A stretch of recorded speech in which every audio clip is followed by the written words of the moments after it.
Binigyang parangal ng lungsod ng Baguio ang magkapatid na sina April Malikdan Eslay at Medi Malikdan Awangan nitong Lunes sa kanilang pagkapanalo sa Philippines Masters Athletic Championship 2025 noong Hunyo sa lungsod ng Pasig.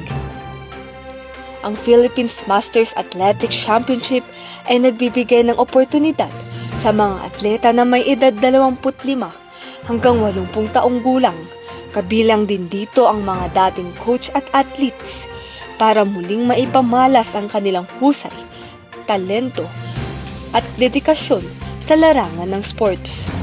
Ayon sa kanila, ang pagiging atleta ay walang pinipiling edad sapagkat hanggat may determinasyon, disiplina at pagmamahal sa sports, maaaring ipagpatuloy ang paglahok sa mga kompetisyong gaya nito.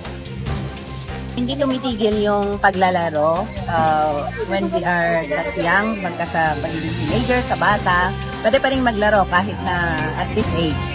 Diba? So we are encouraging everybody, lahat ng mga atleta dyan, alam ko marami dito sa Baguio na let's keep joining sports.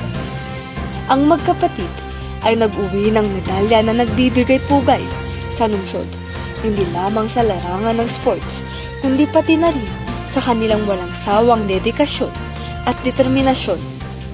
Buti na lang mayroon tayong training ground dyan before. Consistency sa training. Yes, kailangan ng sipag talaga. Yeah, despite sa work at sinisingit namin yung pag-training.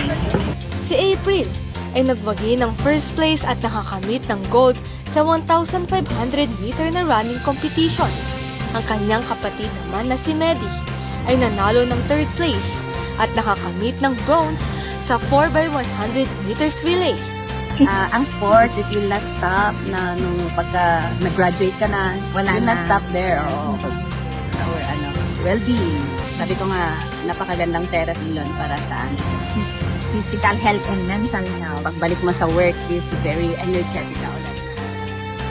Lubos ang kanilang pasasalamat sa lungsod ng Baguio sa pagbibigay sa kanila ng pagkakataong maipamalas ang kanilang talento sa kabila ng kanilang edad, kaya pa rin nilang makilahok sa larangan ng sports. Sina April at Medi ay patunay na kahit may trabaho na, nananatiling mahalaga ang sports sa ating buhay at kalusugan.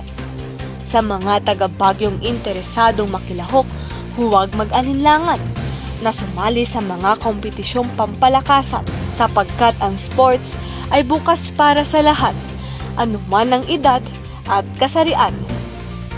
Charm Arumin para sa PIO Baguio Balita.